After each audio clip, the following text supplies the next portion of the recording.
Hi guys, Olive here today to talk about the books I'm planning to read in February 2024. This being the month of Valentine's Day, of course I am planning on reading a few more romantic things. Most of what I want to read this month is nonfiction, but I do have a couple of novels on the menu. They are two different romance books that I was sent free audiobook copies of for review. There's Begin Again by Emma Lord. This is a college romance that follows a young woman who transfers from a community college to a highly competitive school in pursuit of greatness, and that complicates her romantic relationship. But then there is also Reputation by Lex Croucher. And what I hear about this one is that it's essentially a Regency romance meets Mean Girls, in which some rich popular girls get in trouble. I am sure that these are going to be two totally different listens, but I'm really excited about them both. But then moving into some of the Valentine's Day inspired nonfiction on my TBR for this month, this seemed like the right time of year to pick up Seduction by Clement Knox, which was one of the books on that towering pile of unread arcs, my shame stack that I recently showed off in a video. I was sent this collection of tales of seduction throughout history quite some time ago. It is high time I read this. It is a goal of mine to read most, if not all, of the books from that Shame Stack video this year. So I'm going to read this one this month. It sounds salacious, so I am on board. But this year, I am planning to work not only on that enormous stack of unread arcs, but I also made a list of priority nonfiction books for myself, 24 nonfiction books that I wanted to make sure to read in 2024. And one of my February selections off of that list is going to be The Evolution of Beauty by Richard O. Prum.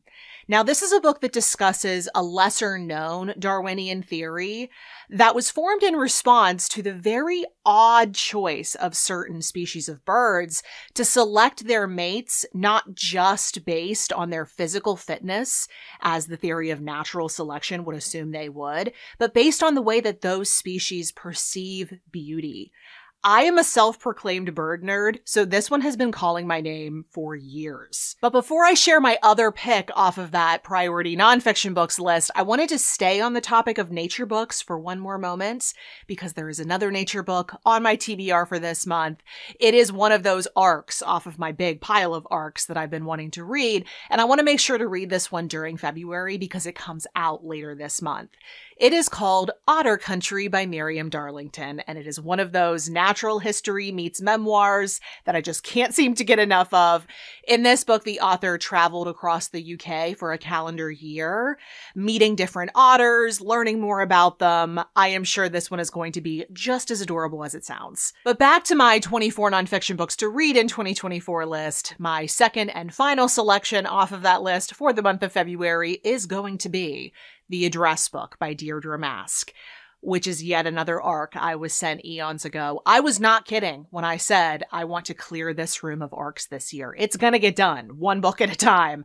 This one I was sent from a Goodreads giveaway back in early 2020. I did start it back then, but I never finished it. It is all about the history of physical addresses and what they say about us in the modern world. Very excited to go back and finally finish this one. The next book is another arc from my pile, but I decided to pick this one up sooner rather than later because of a friend's review. It is called American Sirens by Kevin Hazard. It's about a pioneering group of Black paramedics from my city of Pittsburgh, Pennsylvania. This one's been on my radar for a while, largely because of the Pittsburgh factor, but I decided I wanted to get to this one as soon as possible because my good friend Denise over at La Rosa Reads named this book her favorite read of 2023. And I would classify Denise as more of a fiction reader than a nonfiction reader. She does read a good amount of nonfiction, but I would say she prefers novels. And this was still her favorite book of 2023. When we got together the last time, she was telling me all about this. It sounds phenomenal, and I can't wait to read it. Speaking of Denise, though, we're also going to be buddy reading a book during the month of February. It is a new release called Dear Black Girls by Asia Wilson, a motivational book from the star WNBA player. She plays for the Las Vegas Aces, and I got to see them play last year. They are incredible.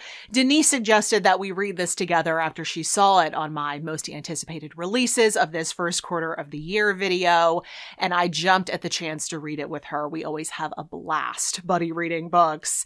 I am positive, though, that Denise is going to have to endure some fangirling on my part because I am such a big fan of Asia Wilson. And also she's going to have to deal with my basketball talk because these days in my free time when I'm not reading or at the gym, I'm watching basketball. But then on the topic of Black female athletes, the last book I'm looking to get to during the month of February is a biography called Althea by Sally H. Jacobs. And this is a look at the life of tennis champion Althea Gibson, whose name I have known for a really long time. My grandfather is such a big tennis fan, to say the least. He knows just about everything there is to know about the game of tennis. So I've known of Althea Gibson. Her name was also brought up a lot in Billie Jean King's autobiography called All In, which is so fantastic in case you haven't read it. Could not recommend it more. But I haven't ever read anything that's just about Althea Gibson. I've been wanting to learn more about her life. And so I'm going to be picking this up this month. I received a digital arc of this quite some time ago, but I didn't get to it before now because it is long. Biographies do tend to be on the longer side. But for whatever reason, a lot of my reads during the month of February appeared to be on the shorter side. I think Asia's book is under 200 pages long. So I think I should have more time to dedicate to this one. I'm hoping to get through all of these books this month, and I think it's extra possible because February has an extra day this year. It's a leap year. And I am choosing to be positive about that fact. February is unfortunately my least favorite month of the year because of the weather. Like Pittsburgh winters are always very gray, but I feel like this winter has been especially gray and dreary, and it's causing me to experience some mild seasonal depression, which I don't normally experience. It's just been really rough lately, but I am choosing to stay positive. I'm going to put a positive spin on that extra February day. It's extra reading time. But those were all the books that will hopefully pick me up, get me through the month of February. If you have thoughts on any of these books, if you've read them, you want to tell me what you thought of them, if you want to read them after seeing them here, or if you want to share with me what you're planning on reading in February to lift my spirits even more, I always love hearing from you. Let me know any or all of that down in the comment section below. All of the books I spoke about in today's video are listed and linked for you in the description box below for your clicking convenience. And at the very, very bottom of the exact same description box, you'll also see links to everywhere you can find me around the internets. Goodreads, Instagram, the Story Graph, all the places I'm the most active, in case you want to keep up with what I'm reading and doing right now. Thank you so much for watching. I hope you're having a wonderful day, and I'll see you in the next video. Bye.